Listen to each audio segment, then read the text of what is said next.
सर्वप्रथम महाकारुणिक तथागत बुद्ध को अपनी संकल्पनाओं के सुमन अर्पित करते हुए समस्त भारतीय नारी के मुक्तिदाता, बहुजनों के मुक्तिदाता, दुनिया का सूरज, ज्ञान का प्रतीक, संविधान के रचयिता परम पूज्य बाबा साहब को सशक्त नमन करते हुए बहुजनों को भारत में सत्ता के गलियारों तक ले जाने वाले सहा मान्यवर काशी राम जी को नमन करते हुए अपनी जूती की नोक से पाखंडवाद को धराशाही करने वाले पेरियार जी को नमन करते हुए अपनी 20 बीघे जमीन को बेचकर सच्ची रामायण का इतिहास रचने वाले ललित सिंह यादव जी को नमन करते हुए इस देश में शिक्षा की अलग जगह कर इस देश में महिलाओं के लिए पहला स्कूल खोलने वाले फूले दंपति राष्ट्रपिता ज्योतिबा फूले जी को सत नमन करते हुए और बाबा साहब को बाबा साहब बनाने वाली माता रमाबाई को सत नमन करते हुए और आज इस गांव में गोभिया गांव आप सभी क्षेत्रवासियों को और गांव वासियों को खासकर मंच पर आसीन तमाम बुद्धिजीवी साथियों को मेरा क्रांतिकारी जय भीम, नमो बुद्धाय। लगातार 14 तारीख से लेकर आज तक नहीं बल्कि मैं कहूंगी कि पूरे वर्ष बाबा साहब की जयंती बड़ी धूमधाम से मनाई जाएगी, क्योंकि बाबा साहब कोई नाम नहीं बल्कि एक क्रांति, एक ज्वाला है, एक सिद्धांत है, एक विचार है, एक आग है और जिसने बाबा साहब को पढ़ लिया, समझ लिया, समझो उसने क्रांति कर ली। लेकिन आज की क्रांति की अगर मैं बात करूं, खासकर मैं युवाओं की बात करूं, क्योंकि आज बहुजन समाज का तबका कहीं ना कहीं बाबा साहब की जय जयकार में उलझा हुआ है। मुझसे पूर्व वक्ताओं ने एक बात कही, वो बात मैं भी दोहराना चाहूंगी, क्योंकि बाबा साहब ने साफ साफ कहा था कि मेरी जय जयकार करने से अच्छा है मेरे बताए हुए मार्ग पर चलो। लेकिन विडंबना है कि आज की युवा पीढ़ी परम पूज्य बाबा साहब की जय जयकार करने में लगी हुई है, बड़े बड़े मंच लगा लेती है, नीली पगड़ियां बांध लेती है, शोभा यात्रा निकाल लेती है, लेकिन जब बाबा साहब की विचारधारा से रूबरू होने की बात आती है, उनके मार्ग पर चलने की बात आती है, तो वहां पर नील बटा सन्नाटा मेरे बहुजन समाज की युवा पीढ़ी नजर आती है। आज हम जोश में तो रहते हैं, लेकिन कहीं ना कहीं आज जो होश है वो मुझे बहुत कम दिखाई देता है, क्योंकि जब बात आती है परम पूज्य बाबा साहब के उस सपने की जिसमें कि अक्सर वो कहते थे कि पूरा भारत बोध में हो, दूसरी बात कहते थे कि ये जो बहुजन समाज का तबका है वो इसकी देश की सत्ता पर राज करे। लेकिन जब बात मैंने पहले कही है कि पूरा भारत बोध में हो, तो मेरा यही बहुजन समाज का तबका कहता है कि अरे परम पूज्य बाबा साहब का निजी फैसला था धर्म परिवर्तन का।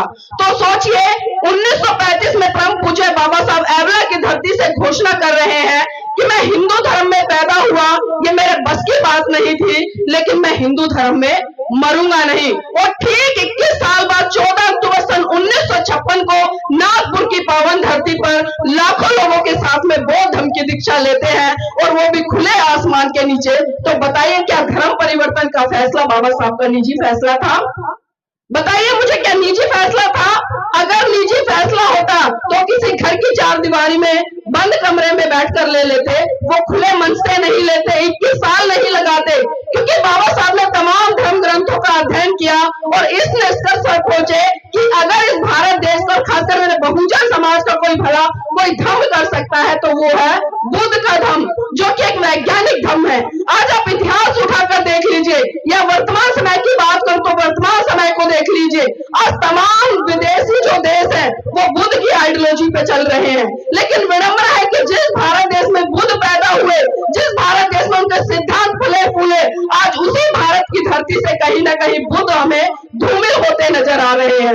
हमारे देश के प्रधानमंत्री जी जब विदेश में जाते हैं तो अक्सर कहते हैं कि मैं बुद्ध की धरती भारत से आया हूँ। कभी आपने नहीं सुना होगा कि उन्होंने ये कहा हो विदेश में जाकर कि मैं राम की धरती से आया हूँ, कृष्ण की धरती से आया हूँ या किसी अन्य की धरती से आया, क्योंकि उनको भी पता है कि अगर भारत की सीमाओं से बाहर निकलने के बाद उनकी पहचान होगी या भारत की पहचान होगी तो वो महाकारुणिक तथागत बुद्ध के कारण होगी, ना कि किसी और के कारण। और बाबा साहब ने बुद्धिज्म की शरण देकर आपको एक मनोवैज्ञानिक धर्म दिया, लेकिन हमने उस बात को भी नहीं समझा। आज कहीं ना कहीं हम इतने स्वार्थी हो गए हैं कि सिर्फ अपने महान पुरुषों की जय जयकार तो कर रहे हैं, लेकिन उनके बताए हुए रास्ते पर बिल्कुल भी नहीं चल रहे हैं। मेरी बहनें बैठी है, रात बहुत हो गई है, मैं बाबा साहब के जीवन संघर्ष से जुड़ी कुछ घटनाओं पर प्रकाश जरूर डालूंगी।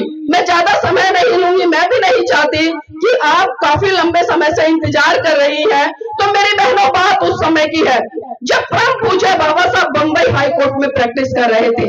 अचानक उनके पास खबर पहुंची कि साहब आपका बेटा राज रतन बहुत बुरी तरह से बीमार है और अपने जीवन की अंतिम सांसें ले रहा है। ये बात सुनकर परम पूज्य बाबा साहब तुरंत घर दौड़े आए और जैसे ही बाबा साहब ने अपने बेटे राज रतन को गोद में उठाया, राज रतन ने बाबा साहब की गोद में दम तोड़ दिया। ये मंजर देखकर माता रमाबाई बिलक बिलक कर रोने लगी और साहब का कॉलर पकड़कर कहने लगी कि साहब बस कीजिए साहब, बस कीजिए। आपकी समाज सेवा के भूत ने एक एक करके मेरा पूरा परिवार उजाड़ दिया, साहब बस कीजिए। तो बाबा साहब कहते कि रमा चुप हो जा, रमा चुप हो जा, रमा तू तो रो भी सकती है, लेकिन मेरी तो आंखों के आंसू ही सूख चुके हैं, क्योंकि प्रतिदिन मैं अपने समाज के हजारों बच्चों को मरते हुए देखता हूँ। रमा चुप हो जा। साहब मैं आज फिर चुप हो जाऊंगी, साहब मैं आज फिर चुप हो जाऊंगी, लेकिन आप मुझे एक बात बता दीजिए कि जब जब आप अपने बेटे राज रतन को गोद में खिलाया करते थे तो बड़े हर्षोल्लास के साथ कहा करते थे कि रमा मेरा बेटा राज रतन बड़ा होकर एक दिन इस देश पर राज करेगा। तो साहब आज राज रतन तो इस दुनिया में रहा नहीं, अब मुझे ये बता दीजिए कि बड़ा होकर अब इस देश पर राज कौन करेगा।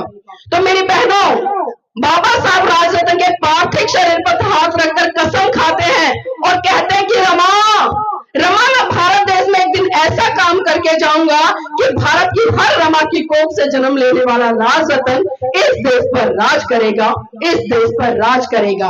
और वो राज परम पूज्य बाबा साहब आपको संविधान के अंदर लेकर गए। याद होगा आपको, इतिहासों में पढ़ा होगा, तमाम वक्ताओं ने बात रखी, गोलमेज सम्मेलन आपके लिए 2 वोट का अधिकार लेकर आए थे। एक तरफ बेटा मरा पड़ा था, दूसरी तरफ विदेश जाना था, लेकिन इस बहुजन समाज के लोगों ने अपनी वोट की वैल्यू को समझा ही नहीं। मात्र 500 रुपए में एक साड़ी में, कंबल में और कहीं ना कहीं चंद पैसों के लालच में आकर इसी वोट को आप उन लोगों को देकर आते हो जो लगातार 5 साल आपके ऊपर अत्याचार शोषण करते हैं। साहब मान्यवर काशीराम जी साहब कहते थे कि जितनी सुरक्षा, जितनी देखभाल ये बहुजन समाज अपनी बहन बेटियों की करता है ना, जिस दिन उसने इतनी सुरक्षा, इतनी देखभाल अगर अपने वोट की करनी शुरू कर दी ना, तो आप इस देश की सत्ता पर राज भी करेंगे।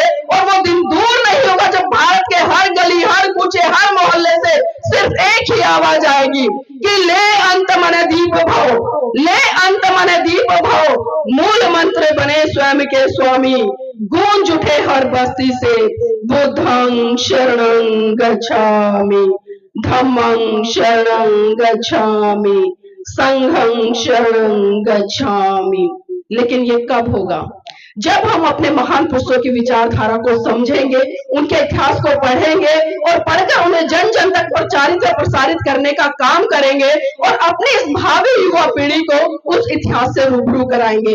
इसी कड़ी में मैं दूसरी घटना पर भी प्रकाश डालना चाहूंगी। मेरी बहनों, बात उस समय की है जब परम पूज्य बाबा साहब विदेश से पीएचडी की डिग्री लेकर भारत लौटे और जब महाराष्ट्र के लोगों को यह पता चला कि साहब आ रहे हैं, तो उन्होंने उनके सम्मान सत्कार कार्यक्रम में एक भव्य और विशाल मंच लगाया। और जब माता रमाबाई के पास ये उड़ती उड़ती खबर पहुंची कि मेरे साहब आ रहे हैं और इनका भव्य स्वागत होगा, तो क्यों ना मैं भी उस कार्यक्रम का हिस्सा बनूं, उस पल को, उस क्षण को अपनी आंखों से देखूं जब लाखों लोग मेरे बाबा साहब के सम्मान सत्कार कार्यक्रम में खड़े हो। मेरी बहनों, आपको जानकर आश्चर्य होगा कि माता रमाबाई के पास में एक भी ऐसी साड़ी नहीं थी जिसे वो पहनकर बाबा साहब के सम्मान सत्कार कार्यक्रम में जा सके। तभी उन्हें याद आया कि साहू जी महाराज ने एक बार सम्मान स्वरूप बाबा साहब को एक पगड़ी भेंट की थी। माता रमाबाई ने ट्रंक में से वो पगड़ी निकाली और अपनी फटी हुई साड़ी पर उस पगड़ी को लपेटकर बाबा साहब के सम्मान सत्कार कार्यक्रम में पहुंच गई। अब एक सवाल है आप सबसे मेरा, जब किसी महिला के पति का सम्मान सत्कार कार्यक्रम हो रहा हो तो बताइए उस महिला को कहाँ होना चाहिए? बताइए कहाँ होना चाहिए? कोई भी साथी बताए। मंच पर होना चाहिए। अगर आपके परिवार में से जो आपके पति हैं, अगर उनका सम्मान सत्कार कार्यक्रम होता है तो शायद आप उनके बराबर खड़ी होती है। अगर बराबर भी नहीं है तो कम से कम माता रमाबाई को जो मंच के सामने कुर्सियां बिछी हुई थी, पहली पंक्ति में होना चाहिए था। अगर पहली पंक्ति में भी नहीं है तो कम से कम दूसरी में होना चाहिए था। अगर दूसरी में भी नहीं है तो कम से कम तीसरी में तो होना चाहिए था। लेकिन माता रमाबाई ना तो मंच पर थी, ना मंच के सामने जो कुर्सियां बिछी थी पहली पंक्ति में नहीं थी, दूसरी में नहीं थी, तीसरी में नहीं थी। यहाँ तक कि जो लाखों की भीड़ खड़ी थी, दूर दूर तक माता रमाबाई कहीं नजर नहीं आ रही थी। बाबा साहब भी टकटकी लगाकर भीड़ में निहार रहे थे कि कहीं तो मुझे मेरी रामू दिखाई दे। लेकिन विडंबना की भीड़ खचाखच थी, लेकिन रामू कहीं दिखाई नहीं दे रही थी। जैसे जैसे बाबा साहब का भाषण अंतिम दौर पर जा रहा था तो अचानक से बाबा साहब की नजर भीड़ के पीछे एक पेड़ था, उस पेड़ के पीछे एक महिला चुपके से निहार रही थी, वहां पड़ी। बाबा साहब बिना कुछ कहे समझ गए कि भीड़ के पीछे जो पेड़ है, उस पेड़ के पीछे जो महिला खड़ी है, जो चुपके से निहार रही है, वो कोई और नहीं बल्कि वो मेरी रामू है। वो ये भी समझ गए कि वो मंच पर क्यों नहीं आई। और जैसे ही बाबा साहब का भाषण खत्म हुआ, बाबा साहब भीड़ को चीरते हुए सीधे माता रमाबाई के पास पहुंचे और उनका हाथ पकड़कर बोले कि रमा, रमा मुझे माफ करना, रमा मुझे माफ करना। रमा ऐसा नहीं है कि मैं तुझे एक से कीमती एक आभूषण नहीं दिला सकता। रमा ऐसा नहीं है कि मैं तेरा साजो श्रृंगार नहीं कर सकता। रमा ऐसा नहीं है कि मैं तुझे सुंदर सुंदर साड़ी नहीं पहना सकता। लेकिन रमा, जितनी जिम्मेदारी मेरी तेरे प्रति है, उससे कहीं ज्यादा जिम्मेदारी मेरी इस भारत देश की प्रत्येक महिला के प्रति है, जिसको ठीक से शरीर ढकने के लिए वस्त्र भी नहीं मिलते। बहनों सोचिए, जिस माता रमाबाई ने कभी भी अपने जीवन में कोई अच्छी व सुंदर साड़ी नहीं पहनी, लेकिन उसी माता रमाबाई के त्याग समर्पण बलिदान के कारण आज इस बहुजन समाज की नहीं बल्कि मैं कहूंगी कि पूरे भारत देश की महिलाएं 1000 से लेकर 1-1 लाख रुपए तक की साड़ियां पहन रही हैं। तो मैं नतमस्तक करती हूँ ऐसी माता रमाबाई को और उम्मीद करती हूँ उस बहुजन समाज की तमाम बहन बेटियों से कि आप भी माता रमाबाई के जीवन संघर्ष को पढ़े, समझे और उसको अपने जीवन में उतारने का प्रयास करें। और जिस दिन मेरे समाज की बहन बेटियों ने माता रमाबाई के जीवन संघर्ष का अगर 10% भी पढ़ लिया ना, तो मैं गारंटी से कहती हूँ मेरी बहनों, उस दिन इस भारत देश में एक नहीं बल्कि लाखों अम्बेडकर पैदा हो जाएंगे। लेकिन जरूरत है आपको जीवन संघर्ष को समझकर उसको जीने की। क्योंकि आज मैं देखती हूँ, क्योंकि जिस तरह से हम इतिहास पढ़ते हैं, तमाम लोग बताते हैं कि बाबा साहब ने इस देश के लिए और खासकर इस देश की महिलाओं के लिए अपने 4-4 बच्चे कुर्बान कर दिए, अपनी जीवन संगति कुर्बान कर दी। उन्होंने भारत का संविधान तो लिखा ही, लेकिन उसके साथ साथ में उन्होंने हिंदू कोड भी लिखा, जिसमें कि भारत देश की तमाम महिलाओं को तमाम हक अधिकार दिए। आपको पहले पिता के संपत्ति में अधिकार नहीं था, लेकिन हिंदू कोड बिल के माध्यम से आपको पिता की संपत्ति में जितना अधिकार एक बेटे का है, उसके बराबर अधिकार आपको परम पूज्य बाबा साहब ने देने का काम किया। अगर आपका पति मर जाता है तो आपको पुनः विवाह करने का अधिकार परम पूज्य बाबा साहब ने आपको दिया। अगर आपकी कोई संतान नहीं होती है तो आपको किसी और की संतान को गोद लेने का अधिकार परम पूज्य बाबा साहब ने दिया। आपको अपनी मर्जी से शादी करने का अधिकार परम पूज्य बाबा साहब ने दिया। तमाम ऐसे हक अधिकार है जो परम पूज्य बाबा साहब ने आपको दिए। लेकिन विडंबना है कि बहुजन समाज की महिलाओं के साथ साथ इस भारत देश की महिलाएं भी इस महामानव के त्याग समर्पण बलिदान को भूल गई। आज आपके बच्चे नौकरी लगते हैं या कुछ भी होता है, आप इस महामानव के प्रति नतमस्तक नहीं होती, बल्कि आप मंदिरों में घंटियां बजाती है, कहीं प्रसाद चढ़ाती है, कहीं वैष्णो देवी जाती है, न जाने कहां कहां जाती है, क्योंकि आपने शुरू से वही सीखा। और जो लोग आपके बीच में बुद्धिजीवी आते हैं, बताकर जाते हैं, आप थोड़ी देर तो उनकी बातों को ध्यान से सुनते हैं, लेकिन जैसे ही घर जाते हैं उनकी बातों को वैसे ही भूल जाते हैं जैसे कि गधे के सर पे से सींग गए। तो मैं चाहूंगी कि आप जब इतना समय यहाँ पर लगा रही हैं, बातों को बड़े ध्यान पूर्वक सुन रही है, तो इन बातों को अपने जीवन में उतारे और अपने जीवन में उतार कर अपना तो कल्याण करे ही करे, इसके साथ साथ में अपने बच्चों का, अपने परिवार का, अपना समाज का और अपने देश का भी कल्याण करने के लिए खुद भी प्रेरित हो और दूसरों को भी प्रेरित करे। बाबा साहब के जीवन को लेकर तमाम घटनाएं हैं, अगर मैं यहाँ पर उनका वर्णन करना चाहूँ तो शायद मुझे लगता है कि अगला साल भी आ जाए, लेकिन उनका संघर्ष कम पड़ जाएगा। मेरी बहनों, मैं बार बार कहती हूँ, क्योंकि बाबा साहब ने तमाम उन कुरीतियों को, पाखंडवाद को, रूढ़िवादी परंपराओं को त्यागा और आपको भी त्यागने के लिए कहा। मैंने शुरुआत में कहा था कि 1935 में बाबा साहब ने कहा कि मैंने हिंदू धर्म में जन्म हुआ मेरा, लेकिन मैं हिंदू धर्म में मरूंगा नहीं। लेकिन आज बहुजन समाज के लोगों ने इस बात को कितना समझा, कितना जाना, शायद नहीं जाना। अगर यहाँ पर मैं एक कैलकुलेशन भी करूं या एक सर्वे भी करूं, मैं एक बार पूछना चाहती हूँ कितने लोग ऐसे हैं जो बोध है यहाँ पर? एक बार हाथ खड़ा कर लीजिए, ईमानदारी से खड़ा करना जो लोग बोध है। चलिए, अगर सच बोल रहे हैं तो एक बार जोरदार ताली अपने लिए बजा लीजिए। अब एक बात और बताइए, क्योंकि मैं देखती हूं और आज का ही उदाहरण मैं बता दूं। कौन सा गांव था वकील साहब? गोंडा। गोंडा में एक गांव था, हम सड़क से जा रहे थे, हमारी अचानक से नजर पड़ी एक बहुत सुंदर घर बना हुआ है और उस घर पे व्हाइट वॉश अभी रिसेंटली हुआ है और उस घर पर 3 झंडे लगे, बहुत बड़े बड़े झंडे थे। पहला झंडा था जय भीम का झंडा नीला, दूसरा झंडा था राष्ट्रीय ध्वज हमारा, और तीसरा झंडा था पंचशील का। जिज्ञासा हुई, हमने गाड़ी रोकी, वहां पर बहुत सारी महिलाएं बैठी थी, चावल फटक रही थी, कुछ पुरुष कुर्सियों पर बैठे थे। तो हमने जानना चाहा कि क्या हो रहा है और ये घर किसका है और क्या तैयारियां चल रही हैं। तो पता चला वहां पर 2-3 दिन के बाद में एक विवाह है, लड़के का विवाह है। तो जब मैंने चर्चा की और आदरणीय वकील साहब ने भी चर्चा की, तो पता चला कि उस घर में पहली शादी है जो कि भोग संस्कारों से होगी। और जब मैंने उनसे इंटरव्यू लिया, आप देखना जब एडिट हो जाएगा मैं डालूंगी उसको चैनल पर, तो जब मैंने चर्चा किया, मैंने उनसे पूछा कि आप बोध हैं? उन्होंने कहा हाँ है। कब से है? 3 साल से। अब समझिए, 3 साल से बोध है और घर में पहली शादी हो रही है। चलिए, उसके लिए वो साधुवाद के पात्र हैं। लेकिन जैसे ही पास में उनकी दुकान थी और मेरी नजर उनकी दुकान पर पड़ी, तो उनकी दुकान में तमाम वो 4, 5, 6, 7, 8 हाथ के लोग रखे थे, जिन्हें ना मैं जानती ना आप जानते होंगे, लेकिन लोगों को आजकल उन्हें जन्माने का काम किया जा रहा है। तब मैंने सवाल किया कि आदरणीय जी आप बोध है? तब भी वो कह रहे मैं बोध हूं। तो मैंने पूछा कि ये क्या है आपके घर में? आप समझ रहे हैं मैं किस तरफ इशारा कर रही हूँ? हमने अपने घरों में आज भी चिड़ियाघर रखे हुए हैं, आज भी चिड़ियाघर बना के हम कहते हैं अपने आप को कि हम बोध हैं। फिर मैंने पूछा बताइए पंचशील आते हैं? नहीं आते। 10-12 लोगों से मैंने उनके घर में सर्वे किया, उनकी बेटी थी, उसने भी कहा कि मेरा ससुराल भी बोध है और हम भी यहाँ पर बोध है। पंचशील के बारे में जानना चाह, नहीं पता। उनका बेटा था, पूछा पंचशील जानते हो? नहीं पता। कई महिलाओं से पूछा जानते हो? नहीं पता। अब बताइए हम कैसे बोध है? जब हमें पंचशील नहीं पता, हमें ये नहीं पता कि धम्म क्या है, तो बताइए हम कैसे अपनी विचारधारा को आगे बढ़ाएंगे, कैसे हम बुद्धिज्म का प्रसार करेंगे? क्योंकि हम जब स्कूल में भेजते हैं तो बच्चों को पढ़ने के लिए भेजते हैं ना, सीखने के लिए भेजते हैं ना, और जब तक हम सीखेंगे नहीं तो हम दूसरों को कैसे बताएंगे?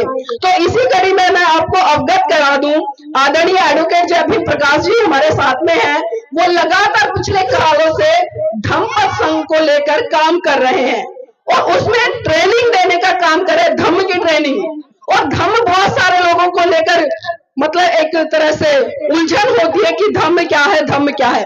अगर मैं एक हिंदू से पूछूं तो कहेगा कि मंदिरों में जाना धर्म है, पूजा पाठ करना धर्म है, व्रत रखना धर्म है।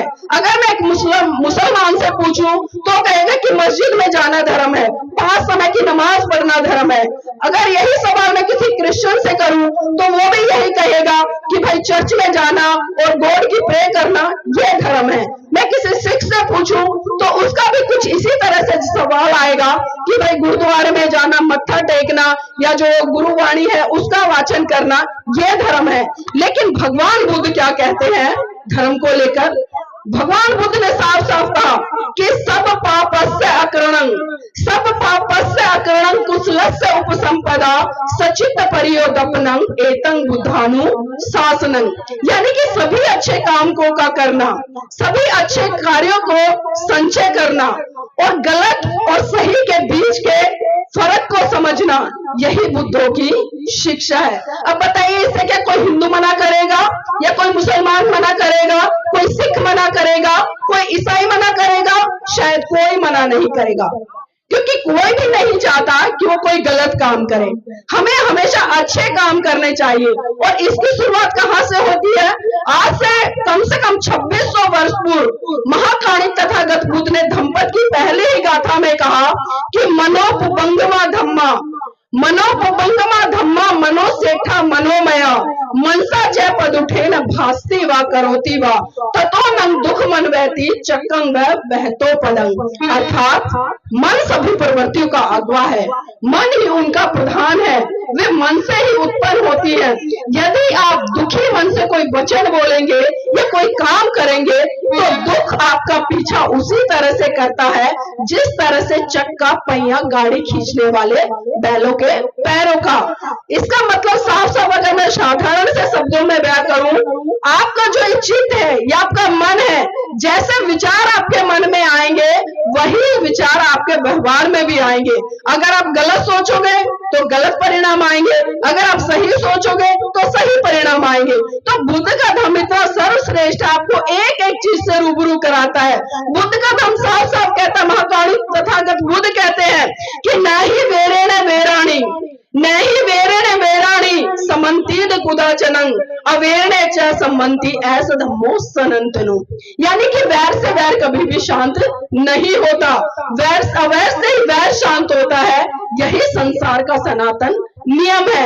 आजकल हम क्या देख रहे हैं, अगर किसी का छोटा मोटा झगड़ा हुआ, फॉर एग्जाम्पल मैं उदाहरण दूं कि दो गलियां हैं, आमने सामने घर है, कई बार महिलाएं क्या करती हैं, झाड़ू निकाली और दूसरे के घर के सामने कूड़ा इकट्ठा करती हैं, कर देती है ना। जब दूसरे वाले ने देखा, वो क्या करेगा, उसको गुस्सा आएगा, और जब गुस्सा आएगा तो वो गाली देना शुरू कर देगा। उधर से एक गाली दी तो इधर से कितनी गालियां जाएंगी? 2। उधर से कितनी आएंगी फिर? 4। तो मतलब गुस्सा इतना बढ़ जाएगा कि 4-5 गालियों से ये मामला बढ़ते बढ़ते हाथापाई तक उतर आएगा। और जब हाथापाई पे उतरता है तो कई बार हमने देखा है कि हत्याएं तक हो जाती हैं। लेकिन भगवान बुद्ध क्या कह रहे हैं कि वैर से वैर कभी भी शांत नहीं होता।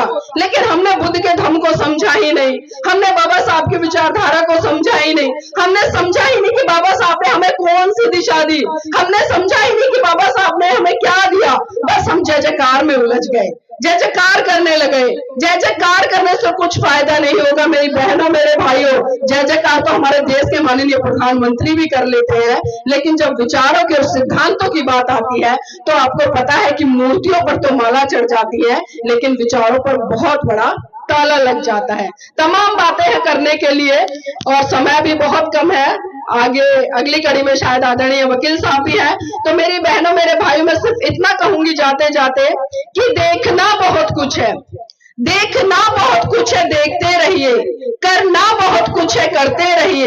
समाज आज भी बलिदान मांगता है, पर सच तो यह है मेरे साथियों, आज आपसे आपकी जान नहीं बल्कि आपका ईमान मांगता है, आपका ईमान मांगता है। जय भीम, नमो बुद्धाय।